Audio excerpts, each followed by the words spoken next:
Hello, everyone. Hi, Hi. Dami. How are you? I'm fine. I'm coming from church. You're looking very nice, Oh, by the thank way. you. Welcome to the blonde side. Thank you. Like, Thank you so blondes do much. have more fun, by the way. We do have more fun. Just saying, the saying is true. Not that I've done anything. I've just dyed I my was hair. about But to that, say like, that. What is the thing that you've done that? let me just say, I've gotten a lot more compliments. And I said I was going to do this hair for a year, but everybody has just been like, wow, this hair is so nice. And I'm going to Yeah. say, like, the more people come, I'm adding like an extra month. So it was going to be 1 year. I've gotten like 6 people between last week and this week, apart from everybody else that said they loved it. That have said they loved it. So that's 6 months now. If another person comes, But why do you want to change? I think you should keep it. no, it was supposed to be like an experimental phase where I would just cut my Oh. hair. My hair was breaking, so I was like, Yeah. I just need to get it off. And I was like, the blonde actually look, because it was supposed to be blonde, burgundy, and ginger. Ginger, yeah, I remember when we But talked about it. I'm staying too long in this blonde hair, and it's feeling It nice. is really nice. Thank you so much. You're welcome. Your wig looks nice. Sorry, your real hair looks nice. It looks Yeah, nice. actually very annoying. It looks nice. Thank you. Thank you so much. Thank you for that drag, but it's all right. I No. forgive you. No, there's no problem. Can I touch it? You're so rude. All right. How are you? You've asked Okay. me how I am. Yeah. Me? I'm fine. I'm just exhausted. Had a crazy weekend, but ready to go again and go to work tomorrow. I'm so excited. It sounds exciting. Are you? Are you though? I am. Can't you see this part of my I face? can see it. What are we talking about today? Today's topic is a very interesting one. It's something that me and Dami have vented and ranted about. We're calling today's episode "English is my first language." English is my first language. Just so everybody will know in case they were ever unsure. That English was their first Like, language. Is English your exactly. first language, Dami? Yes, now. Why is that true? Isn't that why is that true? Why is that Because true? isn't not lingua franca? Why they call that? And that's the language that we're trained with. But I feel there's something that even happened when you come to, you know how you've seen that on social media where they say when you come to the UK and you now hear different accents, like you hear a Scottish accent or you're in class and you're like, is it not the same? It's not the same English that like the accent it's so fast and it's different, like depending on the People use side. Adele videos as well. Yes. It's like listening to Adele speak is like, huh? My brain. Funny enough, for me, my brain would react in a different way. If I meet somebody like that, I would not understand. But if I'm watching a video, like I would watch those Adele videos and I would Understand what she's saying. But Yeah, then I'd yeah, probably be in yeah. the moment, I'm like, what are you saying? What are you saying? Even at work, there are times my colleagues will say something and it will take me like 2 seconds. And I'm like, oh, that's what you said. And then I'm like, I promise I'm not stupid. I know, just right? needed a Yeah, second and to- it doesn't mean that we don't understand English or that English is not our language. There's just that difference in. But I think it gets better. I think after first few weeks, you're like, oh yeah, you're able to pick things up faster. I think the other thing that happens is the difference in what we call things and like nylon. Then they'll say, oh, give me the plastic bag, and you're like, what? Leather. We say leather. You say leather or nylon. Leather. In Lagos, you say nylon. And then there's the thing of, I think the first time someone told me to pass the lid of a pot, it took me 5 minutes to say, I know what lid is, but it's not clicking. Mom was even me that said it. You know how I was saying something, I was not like, oh, I need to put the cover on the bottle. Yeah. And you're like, the what? I'm like, I meant the lead.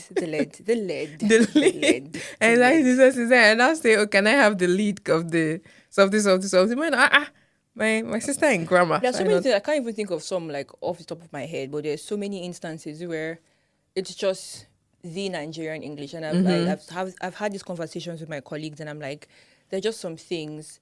This particular instance, I was trying to explain to my colleagues. I work in a boarding school, so I was just explaining like the distinction in Nigerian boarding school and the one I work in, and I was talking about like the sanction systems and what they do in Nigeria to punish students who are like badly behaved.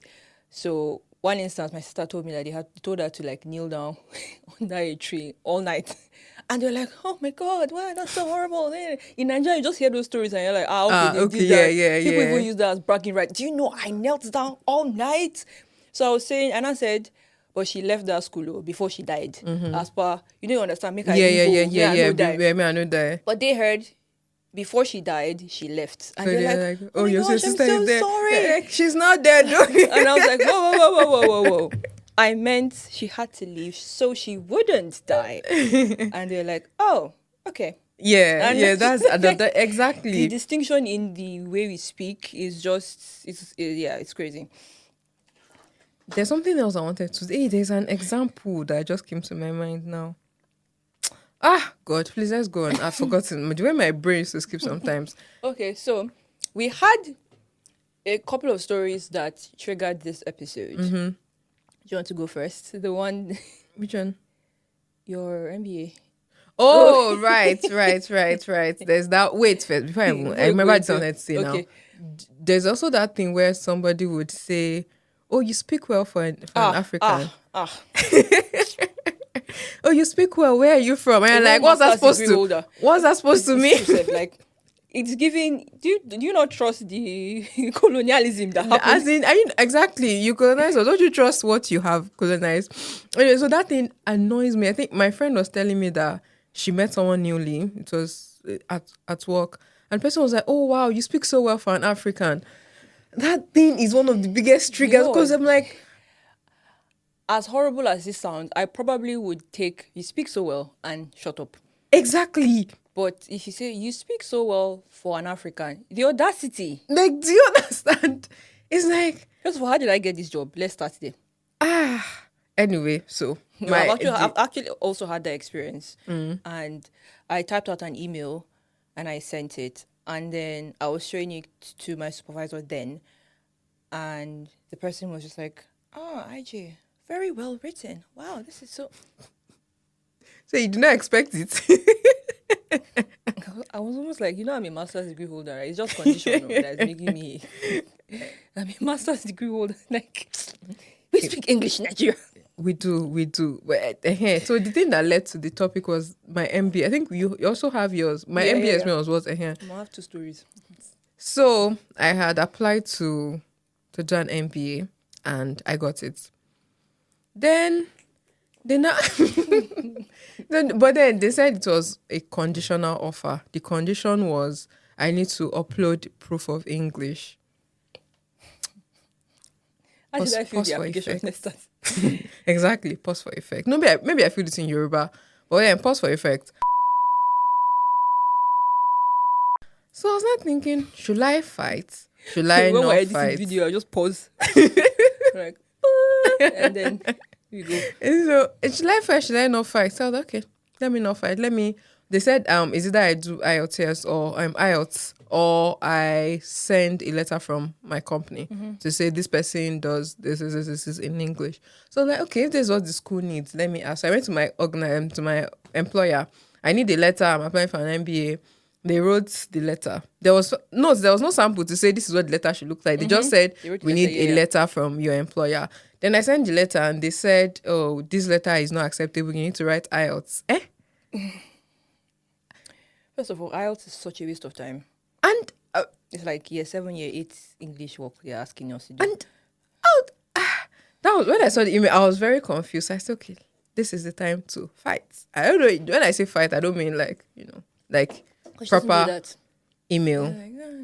Proper email. So I constructed an email and I asked them. So I told them, one, I have a master's degree, which is what I had shown to them before.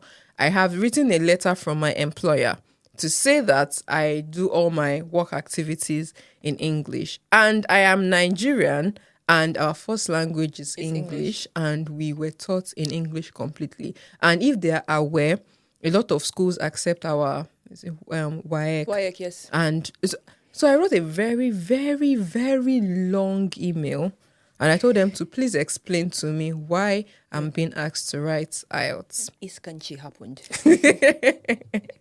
They didn't explain. They didn't reply. Obviously. They didn't say anything. I just know that I got an email that said, oh, you now have an unconditional offer. Talk about gaslighting.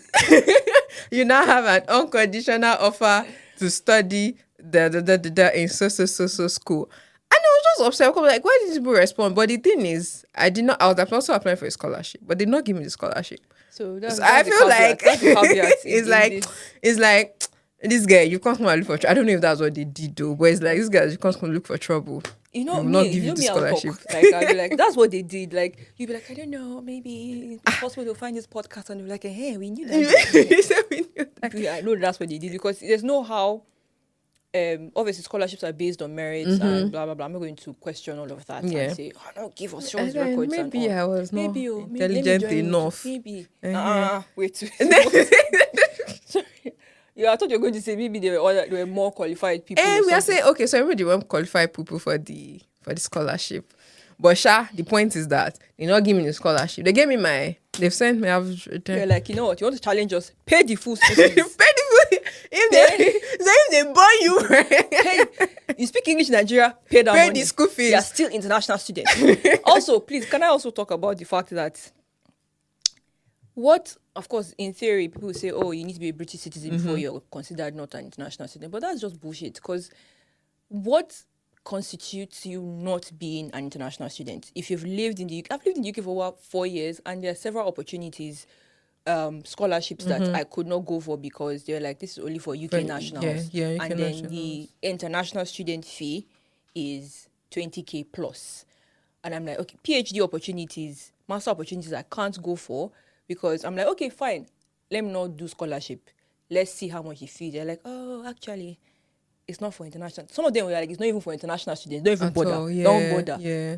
It's just UK nationals. And I'm like, yeah, I think once you're not a UK national, you're considered international, whether you've lived there or not. I think there was someone in church which is that bullshit. we had a conversation, and he's British, but I think he lived. You know all these people that you are British, but your parents moved you to Nigeria for the longest. So when he came back, they told him to pay international fees because he has not lived here for a while. So he needs to, even though he's British, but because he has lived in Nigeria, he needs to like do at some point, a few years. Maybe they want to hold on to, I'm a UK national, you are not. But when it comes to applying to schools or paying for some kind of schooling institution or something, there should be some kind of differentiation with people who are, let me say, fresh international coming from outside. If they want to make their money that way, which I'm still living against because the money is outrageous. It is a lot. But then if you're here and you want to propel yourself forward in your career, you want to build yourself and your courses, not saying that there aren't other courses that you can take. You will obviously take advantage of the free ones. Yeah. But then the ones who have been here, there should be some kind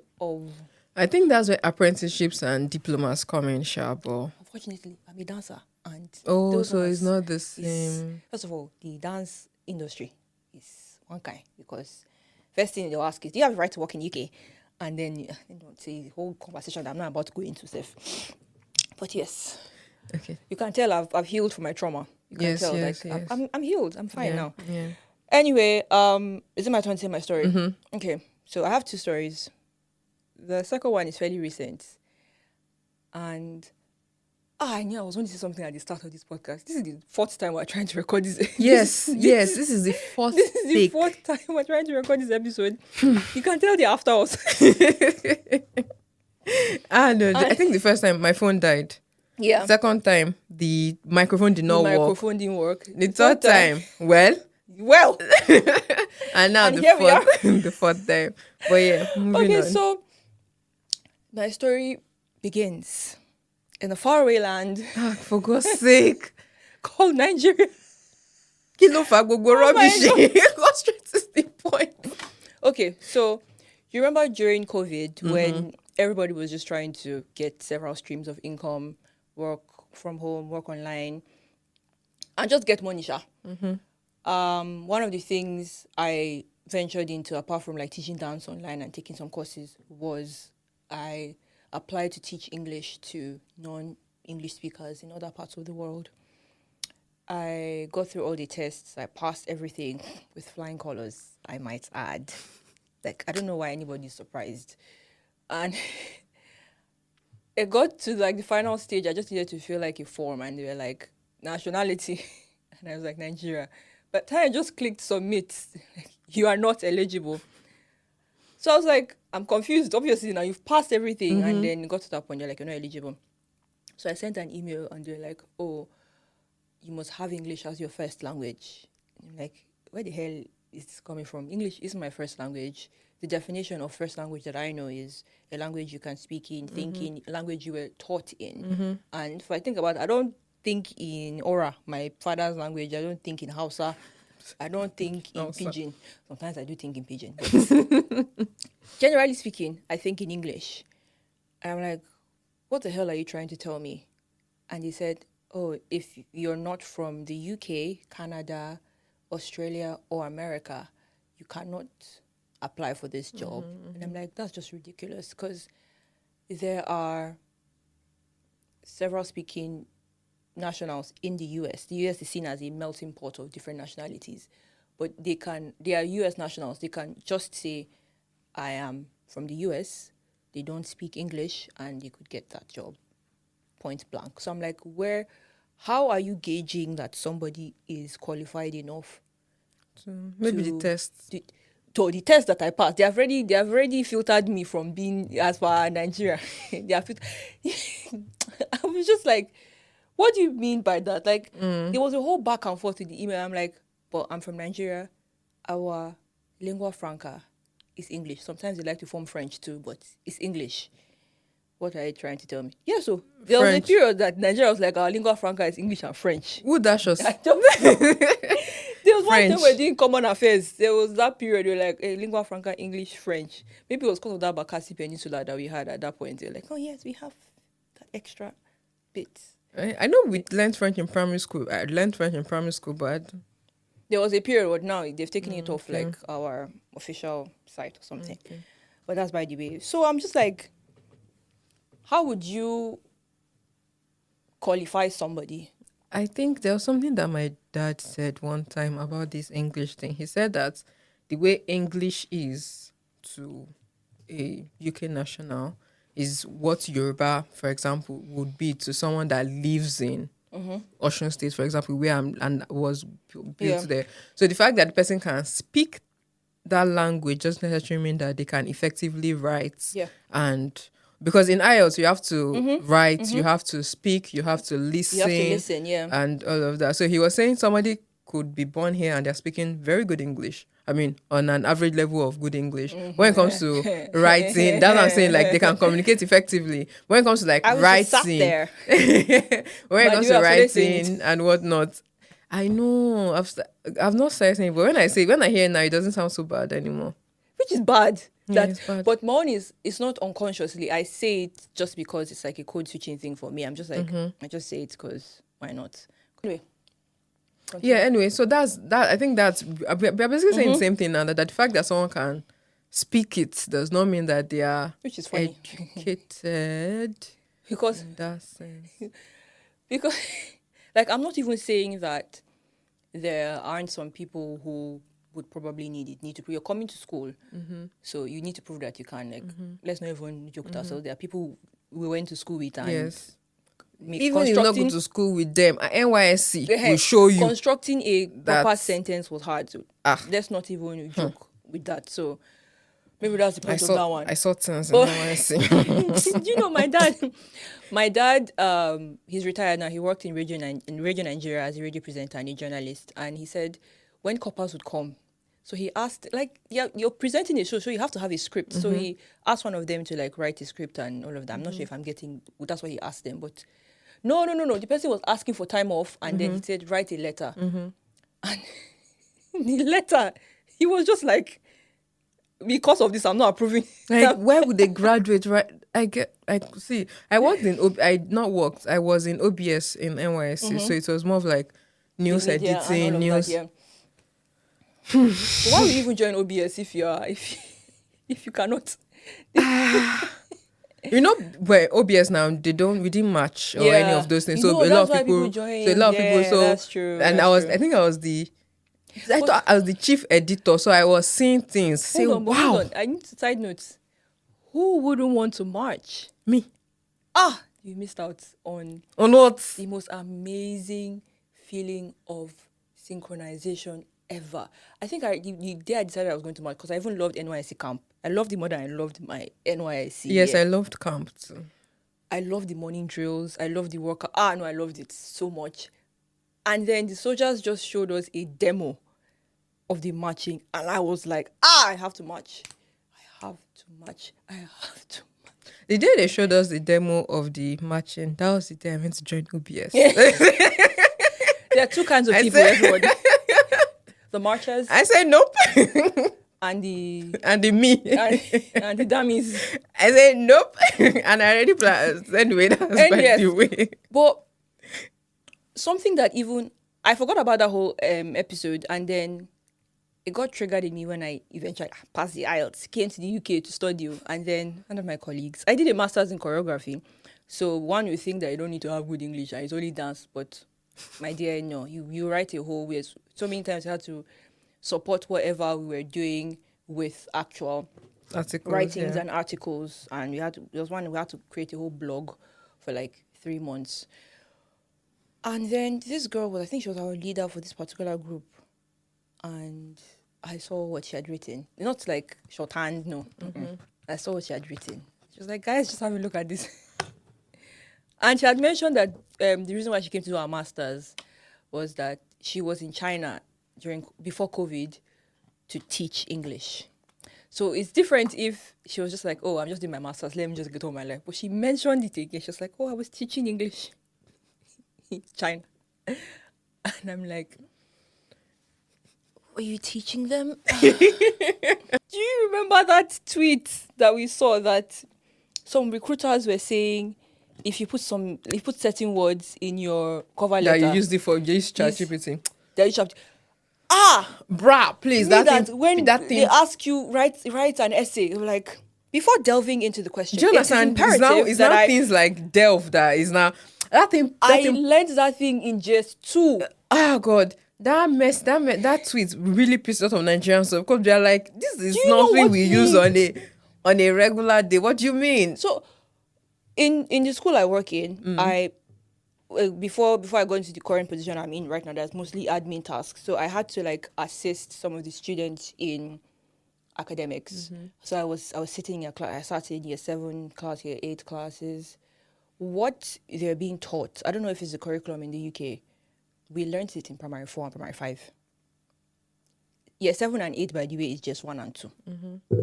We learned it in primary 4 and primary 5. And I'm just like... Wait, did you see that thing where somebody said, it was you that told me that one guy said he schooled in Nigeria and he was Israel, an Olodo. They came here. He said I was an Olodo in Nigeria, coming last. By the time he went to it was New Zealand he traveled to, and he was just... Yeah, I'm like... Yeah. I don't know, but I feel like our education in Nigeria is very okay. Now, this is a blanket statement and it's not very accurate because I've seen some schools that I'm like, that's in Nigeria. Yes, in Nigeria. But I'll say if you had the opportunity to go to a good school in Nigeria, you would have been well trained, especially from primary school. Yeah. Then if you don't go to a very good secondary school, I feel like university is very niche to whatever it is you are studying. Yeah. Everything that you've learned should, if you're any bad, you're bad. Exactly. If you're any bad, that's not where you're going to be learning composition. Your lecturers don't have time. Okay, so if you had like good education in Nigeria, I feel like you would have been so well trained that there are some things that you'd even be surprised when you come here. You're like, but these things are very basic things. These things they should not be a big deal. I don't know. But it's true. It's actually true. Like, obviously, we will not generalize it and say it's every school because they're... Yeah, like I said, there are some schools that are like... Once again, we all did NYSC, so we know what we saw. And the thing is, NYSC is from university, so you know that those ones are coming from the university. That's what's giving us bad name, making us write out. But I was going to say that, but in the same vein, do you know that I've met some Nigerians? You guys, sorry, I've met some Nigerians here. It's about to start now. And when they write or speak, I'm like, this is why they tell us to do. Oh yes, yes, for sure. Kobasi. It's not right. And things I say, I'm like, I had to say something, but I feel like let me not talk. But is it not the same? Then I think that's when I realized that and NYC is when I realized that there are some schools that they are not doing well. They're not. Especially from the primary school. They had So how do they filter the people like us that are actually doing well? That's another problem because that's another thing. So how do we Maybe now they'll just fill know? the IELTS. I think my own problem is you've written out once. Why do you need to write it again? Yeah, because it expires. There, that's Yeah, another thing. but will my English expire? So Because like you wrote IELTS in 2020. 20, yeah. Yeah, and you have done your masters. You passed clearly. You have yeah. a job. So if the IELTS that thinking, I cannot wrap Yeah, my I brain cannot. around Yeah, it. because that's true. Because when I was considering processing Canada, the fact that I had to do IELTS again, I think that's one of the things that even made me say I'm not going. Because and it might sound like a very random thing. Maybe it's because I had the job, so I was not Yeah, pressured to yeah. move. But I just felt like, what is that? Like I'll not start all over again. Why am I doing IELTS again? I don't. It felt like I beg. I don't pass that. I don't like that level. That not level. That stage of my life is like I beg. I don't know If about moving to a different country. Maybe every country has their own standards and all, but I feel like if you're here in the UK, like the MBA you're going to do, yeah. you've shown them, look, I wrote IELTS on this, and that is what got me into this university. That was what got me into this country. That should be enough for them to say, okay, I went to this university, graduated, master's degree. What else? They said that I think they even said that the proof of English should be recent. I think it has to be recent, Their father. like 1 year or 2 years. And he's like, so will my English expire? And that's another thing that makes people upset about IELTS because I can't remember how much I don't know how much it is right now, but I pay that amount of money and maybe I didn't get into the school that I want to get into, then I'll have to, if I'm unable to process that in 2 years, I'll have to pay again. And do it again. It's the whole repetitive thing. Like, why do I have to do it again? I've Exactly. done it once. Okay, we have argued that some people actually don't know. Their English is not as great. Okay, fine. We've done it. We've passed. We've gotten into university. We've graduated from the university, flying colors. I want to apply for another master's degree. I want to apply for a PhD. Why do I need to write it another again? one? And I've seen. I feel like I reference a lot of things on social media, guys. I'm not always. That's where she spends. I'm not always on social. You can see. You can clearly see. see. There was Unlike that. me. Of course. Of course. And I journal, do a little bit of yoga, Pilates, and straight to work. My social media kini for the week comes out and it's like 16 hours a day. When am I sleeping, please? I was saying, there was something I saw on social media about, okay, so you know how people can get very and then you're being an activist. Why do we need to write IELTS? For example, now, let's say we are like this now. I'm going to do that too. Then few years later. Sorry, I will do that for you guys. Then a few years later, the same people that had a lot of vim about it, they're now the ambassadors for IELTS. You have paid them now, please. They're now making tweets about, I think IELTS preparation. Someone say, I know Nigerians, they'll find your receipts from. Yes, they took a screenshot. They say, is this not? Okay, so this is my stance, not you? Guys. It's clear that I can't fight the initial IELTS because we sure do need that to filter the ones who actually can't speak English. But then, let's not write it again. That's my stance. That's actually true. That's another. I feel like if that's a requirement, I would prefer that it is not a requirement, but I also kind of understand why it's a requirement. Yeah, so I'm in between. I'm just annoyed at the fact that you have to write it again. English doesn't expire, does it? No, it does not. In fact, I feel like my English is even getting worse than I've been here because I was just stood there. God. Nah, that's wrong. That's grammatically wrong. Everybody. As in any way and in any shape. Yeah. Well, my second story. Yes, please. I'll make it as short as possible. Nah, that's not true. So I applied for a training program within leadership and management, and I went through all the whole processes, passed, obviously. Please no. Right. Anyway, when it was time to sort everything out, it was a free program, one of the free ones I was able to get. And apparently, the government gives some kind of funding for training to their staff in every company. Yeah. So I was eligible for that. So they were like, oh, just speak to your company. HR, okay, did. Yeah, these people now said, but we need some kind of proof of English. I'm like, you know the company I work for, how will I have gotten there? Without being there. Also, I need to interact with the kids, with their parents and all of that. It's not in pidgin I'll be interacting with. So that one should have been like obvious. Yeah. I did not fill the application in pidgin or Yoruba or Hausa or Igbo. How are you asking me for that? They're like, okay, you need to. They didn't even ask for just English. They say English and maths. Thank God I even passed maths in WAEC, because if not, this would be a different story entirely. Because like English and maths, you need to. Right, that's how I started ravaging, going through my things. Where's my WAEC result? Where's my WAEC? They accepted your WAEC. I've sent them the email. I'm waiting for their response, but it's still. I think it's still valid, because you can buy a scratch card and then like get it. Because I know my uncle did his own like almost 30 years ago, and he was able to get his. So it's just the scratch card you get, and then you can get your WAEC result. You. Because that just reminded me of something.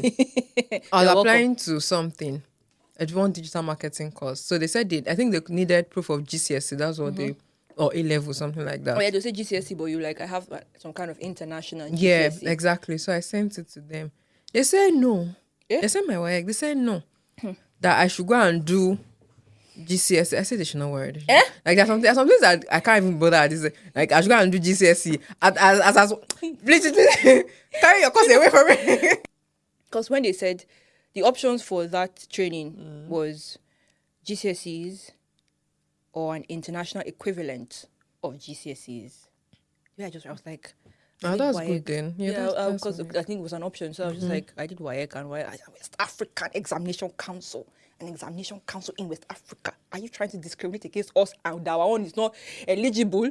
But I didn't say that, but that's what I was thinking. No, I was ready if they had said no. So when I sent it to them, they accepted, because they were like, the next thing they're just waiting for is something else, don't worry. But it's not English related. Okay, so I don't know if we can talk on code switching for a while. Yeah, sure. Yeah. I'm going to start because I'm very guilty of it, by the way. And when I was leaving Nigeria, I was the biggest ambassador of keep your accent. They will understand you. Keep it. You can speak correctly and still keep your accent. Ask me where I am right now. I am the biggest code switcher anybody would find.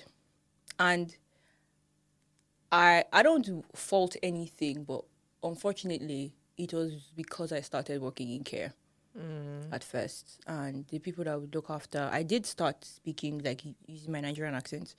And people I would look after just didn't understand me. But when I would just be like, you're right. And then it was just perked up, like, ready. So I'm like, oh, okay, it's the British you understand. Okay, no problem.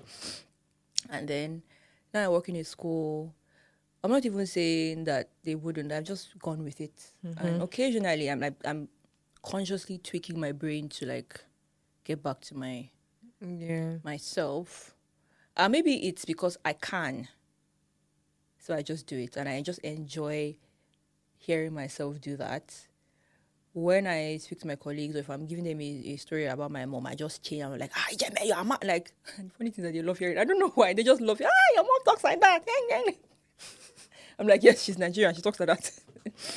But yeah. But is it a bad thing to code switch? I don't think it's bad. I'm saying that now because I do it. So.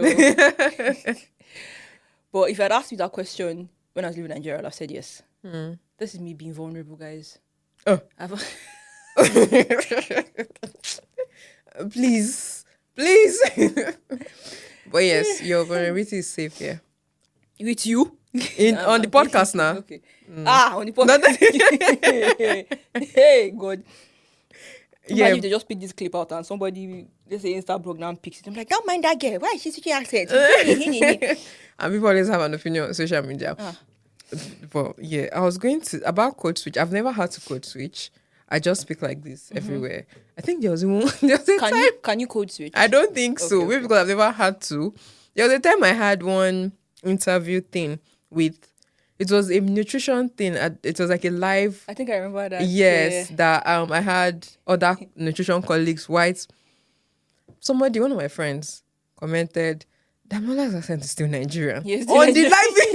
And then Jesus. But that was not the insult they think it What is. kind? No, she wasn't with Oh, she was just like okay. she came. No, she came expecting me to be Like, all. So she was like, Tammy is just very, and I don't know how to. And the day that I realized that my English or my accent is not is very Nigerian was when we had an assessment for a client because I work in care. Yeah. But I don't.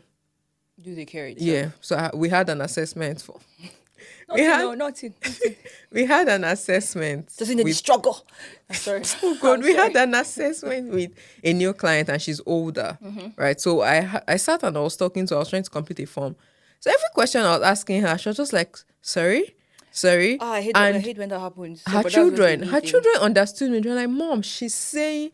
How did I say shit, man? It's like That's the thing. The older ones. I think that was why my initial response, because I don't know if it was just an insecurity thing. I was just like, I beg, I don't want to get into like repeating myself again. So the older ones would be like, sorry, what did you say? And then the moment I would say it in a closer accent to a British accent, they would pick it up immediately. they'll pick it up, yeah. There was an instance where I think this day I was very confident at work and I was speaking clearly and pronouncing my words right, but in a Nigerian accent as opposed to my Raz self. Yeah. And then this lady, I think she has a hearing problem. So anytime I'm speaking to her, she'd be like, what? Sorry? And I would feel so one kind. Only for me to talk on that call, they're like, oh no, she has a hearing problem. I was like, oh, okay. It's not me. It's not me. Then she's like, don't worry, it's not you. He does that to everyone. I was like, okay, that on that level, I feel fine-ish. Even though I did notice a little bit of I speak British accent more. She answers faster. Do one for us. Do a British accent for us. No, I can't. Like, if you ask me, like, the thing is, you need to catch me off guard. That's when I'll and you're Nigerian, so I can talk to you like that. Sorry, it's not as if I don't rate you, but... You don't rate me now, evidently. So if you bring a British person on the podcast, yes, you're going to code switch. For sure. Like, next guest. We'll look for a British person. I was going to say, like, there was a guest idea I was going to run by you, and I was going to start the episode like, guys, if you hear me switching accents, you know that because we have somebody here. But yeah. Do you think that movies that we watched helped us to understand English / the way that they speak a little bit better? Yes, I think so too. Or I think so, actually, because especially the American culture. Yeah. They just shoved it down our throats, actually. So many American movies, so many songs. I learned how to speak better and pronounce words better from songs, from movies as well, from shows, and maybe the occasional British show that would be popular and stuff. We got more of the American stuff, and I think that helped. One of my colleagues, she's from Barbados, and most of them have an American accent. And she was like, they just watch American shows there, and that's why their accent is like the American accent as opposed to being colonized by the British. Yeah. So, yeah, I think the movies. Yeah, that makes sense. Because I'm not going to lie, and I don't mean this in a bad way, but I can almost tell the difference between somebody that grew up watching Africa Magic and someone that grew up watching American movies. Yeah. And even now with children, you can tell the ones that grew up watching Peppa Pig because of the way that they speak. Baby shark. Yeah. Because there was someone in my estate, the way he speaks, his mom will say, me, I don't know where he got it from because he has not gone abroad before, but it's the cartoons and the stuff that they watch. Yeah. So I think it influences their tongue and the way that they speak. It's very interesting because I'm like... Let me say something that irks me. I like watching Hollywood, but then... it's very annoying to watch stuff with me because I'm always like, that's not pronounced that word. Yeah. That's not pronounced that word. So... Let me not say before tiny me now and just cancel me on the internet. But there's some actresses that, like, I'm fine if you're using the Nigerian accent for the word sit, S-I-T, is the short E sound phonetics. So when you write out the transcription, is the short sound, short E Aye. sound, exactly. And then seat, the noun, SEAT, the long E sound, I, and then dots, 2 dots. If you're speaking Nigerian accent, Nigerians don't do short or long. Yeah, You just yeah, yeah. say all Sits of there. that, sit there. So, Nigerian actors, they do the accent, the American accent, the British accent, and they're like, sit instead of like sit. When they're saying, oh, can I just sit down? And I'm just like, did nobody hear that? My ear is... We don't. Actually, I should have never paid attention to it. If you see me and my sister watching a Nigerian film, me and Valerie, no. And my dad is the one that did that. Like the short, and it's the short and the long one. Most people hear the R, like, oh my God, they hear those ones are very, very glaring. But that short and long sound, I don't mind it if you're speaking in Nigerian accent. That's how we speak. But when you are now doing the British accent as an actor and an actress, your training should have done, like, my dad did a lot of training for that, maybe because he was a radio presenter, and so they did like the phonetics and the transcription. Like when I was in just one, I could transcribe any word you give to me. So my mom was that, like, I was crazy. So I won't be able to unhear it, and I'll be like, no, you can't say that. You can't say. Maybe that's why I'm not famous, because I'm very, Do you know another one that people mix up is the th sound and the t sound. No comment on that. No comment. No comment. I'm not about to go into that. That one's even way worse. I just called something short so that at least nobody will come for me. Anyway, Ijema is my mother in grammar. What? No, my sister in grammar. Yes, that's what I call. I call her in my head. No, but I've changed actually. Sure. I have. I think you just don't say it out anymore. Oh, of course. Of course. Of course. But it's still on your mind. Yeah, I remember that day. It was after everything. I was like, do you know I didn't say anything? I've counted like 10 mistakes this person has made. Exactly. So that's growth, man. I pointed out that I counted it, but I didn't say what the mistakes were. Proud of you. And then I finished it with a little, but I'm not perfect though, because me, so I make mistakes, so I'll sound very modest. That's how to do it. This is what I am going through. Oh my God. Anyway. You think I'm bad? You need to meet my siblings. Like, you need to see them. Like, my brother, my sister, no, they are bad. Just put us to watch Nollywood. As I'm not talking, there's one actress I'm thinking about right now. Ajay, final words. Final words. We speak English here. And conclusion. Wow, okay. No, English is our first language. English is our first language, and we didn't even do the definition of the first language. That thing that I said that if in a country that's a country where more than 50% of the people speak the language and is considered as their first language. But in Nigeria, we don't know if more than 50%. Because we don't even have that kind of data. One of our bragging rights is that we have 700 languages. We have 300 languages. So they're like, where's the English? So we try. Where does English fall? So it's a lot. But anyway, yeah. Yeah. Final words. Please don't make us do IELTS again. English does not expire. If we passed it one time, we're fine. Yeah, and don't tell Nigerians or Africans that speak well that you speak well for a Nigerian or you speak well for an African. Do you not trust colonialism? It's rude. Yeah, all right. Thank you guys. And follow us on X, Instagram, TikTok. You're not on Threads, Abby. No, you're not on Threads. What's that? Oh, okay. The other thing. What's that? Then like, subscribe, and yeah, drop your comments. It would be nice. And also we have a thing. If you have any gists, anything you want to tell us. Any English gist. If you've been told that, just tell us about it. And bye guys. Bye.